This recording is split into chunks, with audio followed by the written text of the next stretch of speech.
Singer of Blondie, she sold 40 million records and touched the lives of boys she never even met. Their first new record in 16 years, No Exit, will be in stores February 23rd. Deborah Harry! Great pleasure to meet you. Thank you very much. Okay. See you again. All right, well, welcome to our special show in honor of the American Music Awards. Thank you. Your thing, Dick. Now, I want to also say, being January 8th, it is the birthday. We don't usually say happy birthday to viewers, but one of our viewers is 64. Mr. Elvis Presley, happy birthday wherever you are. And I thought it would just especially appropriate, since we have a music show and since it is Elvis's birthday, to ask the question. I've asked it on the show before, what did he die of? And my answer is always bad management. I think that's a joke, but it's true. It is true, you think? Absolutely. Colonel Parker. He was the epitome of the bad manager. What a bastard, yeah. I kept my lips zipped for a lot of years, and finally I had it up to here. When a manager makes more money than the artist, something's wrong. Really? Yeah. Oh, he was driven.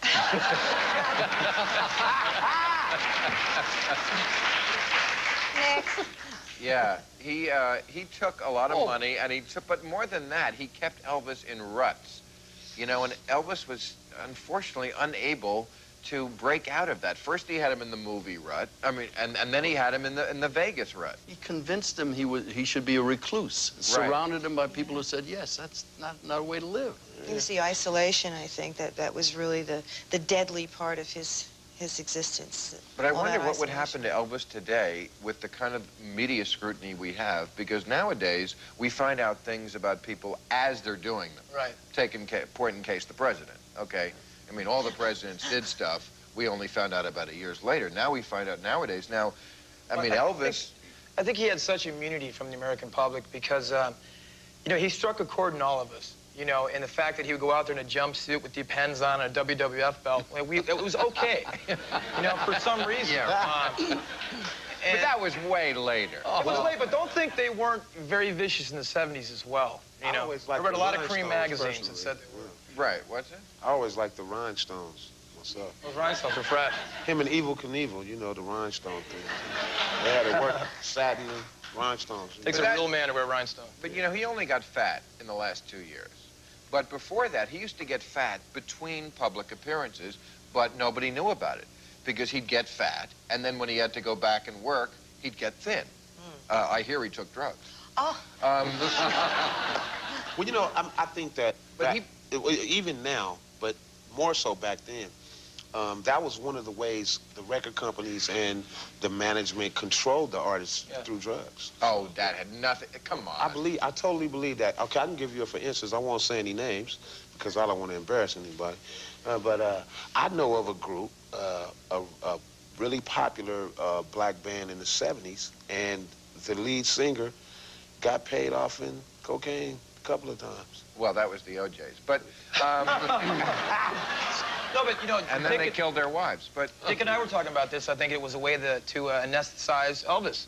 You know, by maybe the drug use and sort of like maybe... I mean, I know it's all hearsay, and I know it's a lot of rhetoric, but I believe it could have been one of the contributing factors. His basic problem was he was surrounded by nobody who really cared. When his mother died, even his father and his friends and his doctor, they did whatever he wanted, and he was a weak man by then.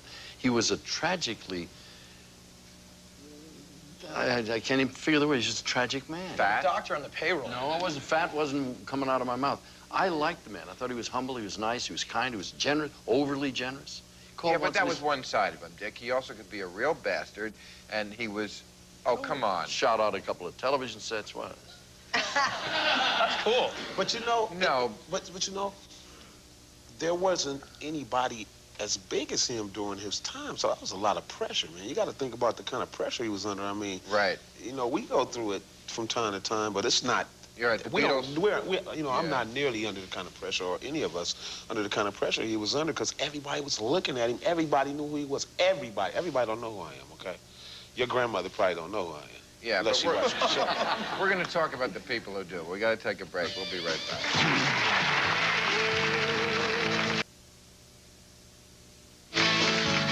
Planning to be in the Los Angeles area and would like free tickets to Politically Incorrect, call 323-575-4321.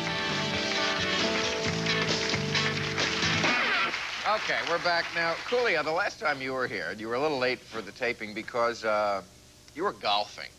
Right. And I know, that alone is funny. It's a good visual. Well, I could have been playing basketball, though.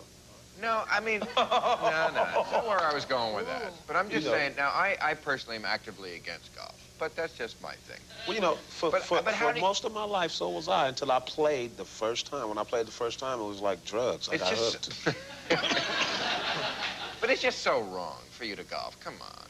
Well, I mean, it's wrong. It's wrong for anyone. I mean, I know Tiger Woods is a big hero, but I've said many times, I don't care how many black people play golf, it'll never be cool. Okay, look. Golf is not cool. See, golf clothes look real cool. Those little sweaters, and I wear them without, I got nice arms, so I wear them with no shirt under, you know. And you know what? Golf clothing has become a fashion statement now. You know what I'm saying? So I really started playing golf. How can you retain any sort of Well, he doesn't have to join a country club. Yeah, I didn't join a country club. See? Doesn't matter whether you join. How do you retain any sort of street credibility I play golf when you're out playing golf? Okay, I'll tell you what. Everybody, a lot of people in my neighborhood had golf clubs. We just didn't hit balls with them. Come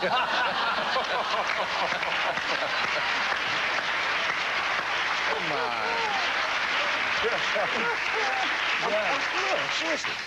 But don't you think an artist has a hard time? You know, it's like everybody becomes big by singing about how much they had nothing, and then they give you everything. How do you retain? But are they supposed to be a victim because of their own success, because they worked hard, they made something themselves? I mean, a lot of people, like, sort of attain the pinnacle of success, like Ice-T, and give back to the community, you know? I think it's very subjective, and I think it can be done. I don't think you should ever be victim of your success because you worked hard. Exactly. And the other thing... All artists remember their roots. I mean, Hemingway had to be poor one time. Elvis Presley, we were talking about him earlier, you know? Yeah, but look what happened to Elvis Presley. He made clam bake. Well, Graceland was right next to a Burger King. You got to understand But that. Elvis Presley is a perfect example. I mean, he was great when he was, like, young and hip and funny. But see, I still... And then he became fat years, Bill. I love the fat years. A lot of good gospel came out of that era. See, well, but listen, what I said, nobody likes the movie hang out with a lot of the soundtrack. same people that I hung out with before I became successful. On the golf course? Yeah, now, this is no lie. The 40 Thieves, that's one of my groups. I didn't teach them how to play golf. We learned how to play together. We all wanted to learn. Their stepdad plays golf, and we went and played golf with him. See, that's what I learned in the hood on Washington and El Segundo at Chester Washington Golf Course. That's right, and people be getting robbed on the golf course. Everybody walking around with their guns. One of the roughest courses in the country. That's right. See, it's still the same. It's not what it is. It's how you are. It's what kind of person you are. I'm still the same person, man. Come on. How can you be the same person? I still wash my own clothes. I still go to the grocery store and buy bread. You do? Yeah. God, I don't. All right, we'll take a break. We'll come right back.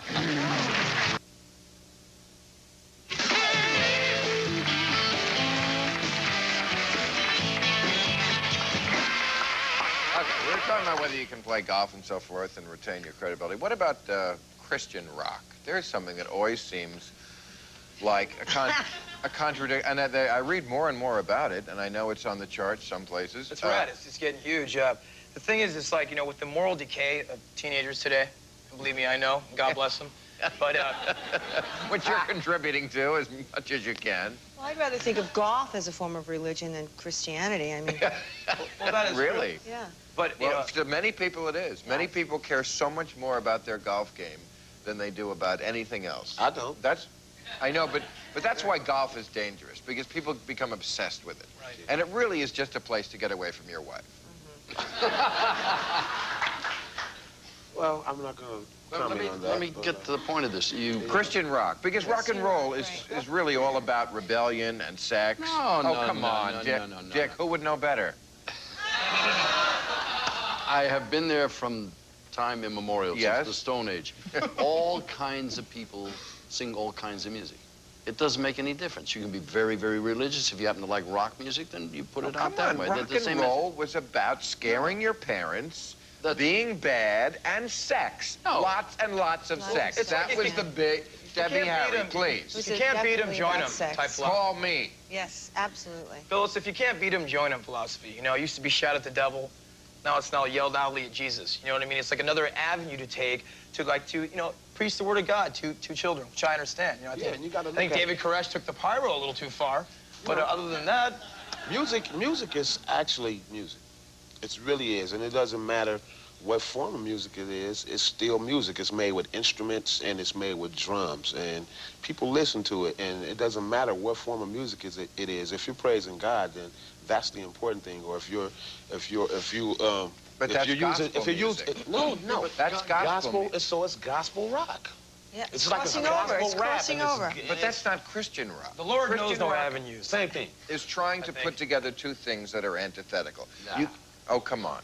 Come You on, can't- music is music. Okay. Take away the words from rock, and what is it? It's It's music, music. but it had always had a clandestine appeal. That was the energy of it, and the attraction was the seductive kind of, you know, clandestine, forbidden world that was private, that was away from the adult world, that was away from, you know, society or approved social activity, and it was very, you know, like teenage and very robust in that Jesus is atmosphere. the original rock star. But it's changed. It's definitely changed. OG rock star, man. You see the look? It's got that Chris Cornell 91 Soundgarden thing.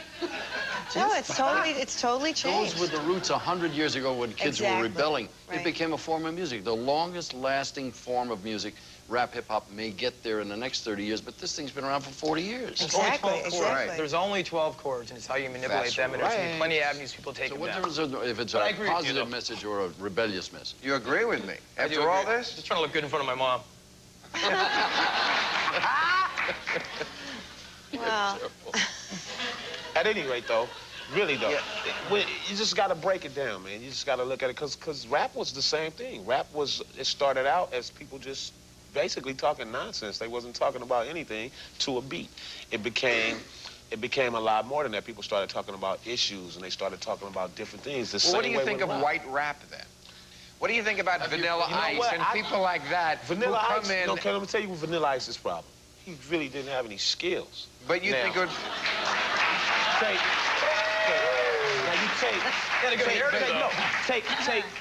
Take MC Search. Yeah. MC Search had skills. He was white. He was He's nice, Jewish, too. as a matter of fact. And take Pete. Jewish? That's Oh, right. my God, you can't And get much whiter than and that. he was... So what? What makes you... Okay, according to... So it's okay if according me to or the Dick world, Clark what made a makes you rap white, record. what makes I you made white a or rap black record in is the your 50s. You did not. I swear I did. So you invented rap. I'll play it for you. I will play it for you. It was called Jenkins Band.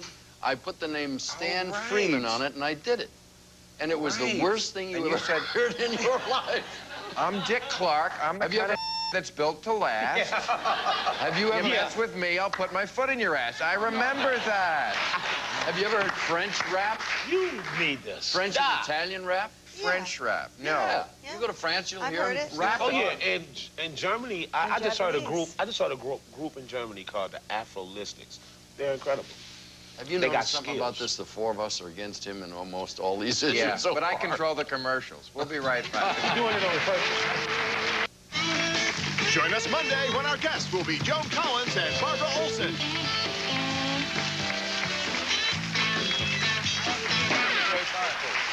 All right, now we're talking about what goes into making music, and certainly for better or worse, many times for worse, of course, drugs is part of that. Coolio, I know you've talked to your kids about drugs, mostly about price. I'm kidding.